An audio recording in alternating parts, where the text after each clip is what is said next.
Dans cette édition, nous ferons une pause gourmande dans une boulangerie normande qui s'est mise aux couleurs de l'Euro de foot. Dans l'Hérault, nous accompagnerons un facteur dans sa tournée qui ne se limite plus, vous le verrez, à distribuer le courrier. Mais avant cela, direction Aix-en-Provence où des chirurgiens enseignent à des collègues situés à l'autre bout du monde. Grâce à YouTube, ces derniers peuvent en effet suivre en direct une opération pratiquée ici, en France. 9h à Aix-en-Provence, midi et demi à Calcutta. Un peu d'adrénaline pour les 3 cardiologues de la clinique Axiom Rambaud. Cette diffusion en direct vers l'Inde pendant une intervention est une première pour eux. Sur la table, un patient de 69 ans. Les médecins doivent lui poser un stent, un ressort qui écartera les parois bouchées de l'artère coronarienne dans une zone cruciale, la bifurcation de plusieurs vaisseaux, le tronc commun. On se demande toujours comment on va traiter les 3 autres vaisseaux qui naissent de ce tronc commun. Et les Français ont quand même, depuis quelques années, l'expérience de simplifier cette technique en ne mettant qu'un seul stent, ce qui d'abord est moins onéreux, plus simple techniquement et qui finalement donne les meilleurs résultats. En Inde, tout un congrès de cardiologues reçoit au même moment par YouTube les images du bloc. Dans leurs oreillettes, Marc Silvestri, Alain Tavildari et Luc Maillard entendent les questions de leurs confrères. L'opération prend donc plus de temps, mais elle se déroule avec une parfaite fluidité. Tu dois finir aux alentours. 1 heure plus tard, tout est fini. Soulagement et débriefing des opérateurs. C'est toujours très agréable de pouvoir faire ce genre de cas et que ça se passe très bien et d'être didactique et de partager notre expérience. Donc ces jeunes cardiologues s'imbibent progressivement de toutes ces techniques et c'est notre rôle en tant que senior de petit à petit de passer la connaissance à tous les jeunes, que ceux qui soient en France ou dans les autres pays également. Cette nouvelle approche du stent, partagée avec les Indiens, fait partie d'une étude coordonnée par le professeur lyonnais Gérard Finet.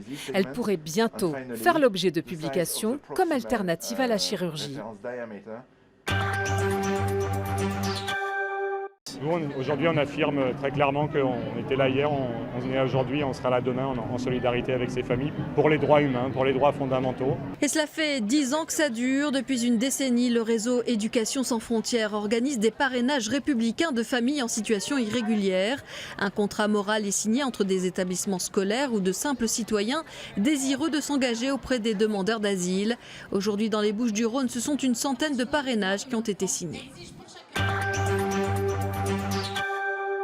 Bouger avec la Poste, un slogan que l'établissement public prend au pied de la lettre depuis quelque temps.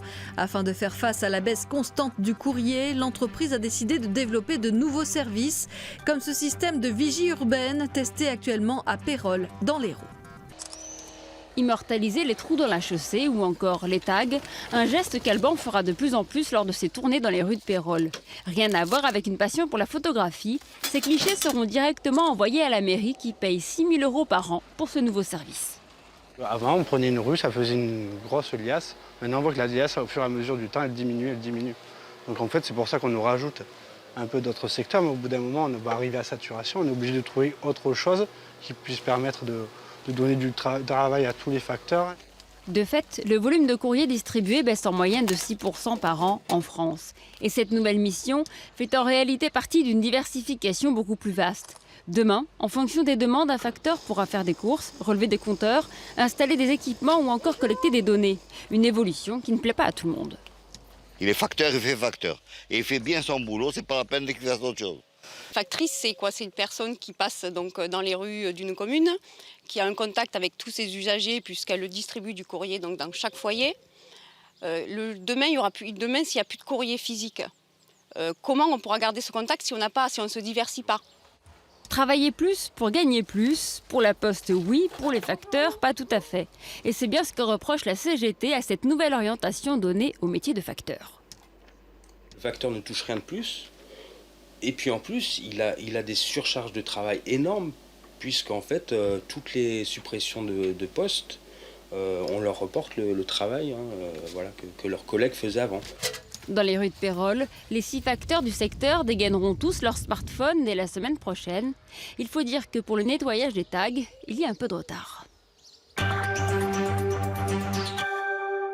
Enfin, même si vous ne mangez pas de ce pain-là, l'euro de foot est partout en ce moment, y compris chez votre boulanger. Dans ce commerce du Calvados, non seulement les pâtisseries sont aux couleurs de l'euro, mais en plus les clients peuvent parier sur les résultats des matchs. Ici, on parle foot, on vit foot, on mange foot. Le ballon rond devient une obsession, presque une addiction. Vous voulez jouer? Vous avez juste à deviner le bon score. Deviner le score des équipes, c'est le jeu dans cette boulangerie. Tous les jours, depuis que l'Euro de football a commencé, la clientèle livre ses pronostics au comptoir. Disons la France. 2 pour la France. 2-1. 2-1. Si vous gagnez les bleus. Jouer n'est pas gagné, mais le jeu en vaut la chandelle. Donc vous jouez pas pour la brioche? Non, je joue pas pour la brioche. La brioche, je reviendrai la chercher si je la gagne pas. Allez, un petit effort, si votre pronostic est exact pour la finale, ça peut rapporter gros. Un mois de baguette à gagner, c'est pas négligeable. C'est pas des petites économies, hein. C'est 1 euro une baguette. Un mois, c'est 30 jours, ça fait 30 euros. Donc non, c'est bien. Pour parier, pas besoin d'être un expert, bien au contraire. Je suis pas sûre qu'on gagne. Et le foot, vous aimez ça? Pas du tout. Sur le dernier match France-Albanie, on a eu pas mal de personnes qui ont joué et j'ai eu au moins 6 gagnants. Et donc c'était sympa et sur la plupart, c'était ceux qui disaient « j'y connais rien » et qui ont donné un score comme ça, quoi. Mais toujours la France en tête. La France en tête et en fait, le scénario met du baume au cœur en attendant pour assurer sur le terrain. L'équipe de France. Le sésame, c'est le pain. L'équipe de France. C'est bon, c'est complet. C'est complet, vous avez un peu de fibres, des sucres lents, donc tout ce qu'il faut pour faire un bon match. L'euro, ça ne sera pas du gâteau. Faut-il patienter ou déguster? À vous de choisir.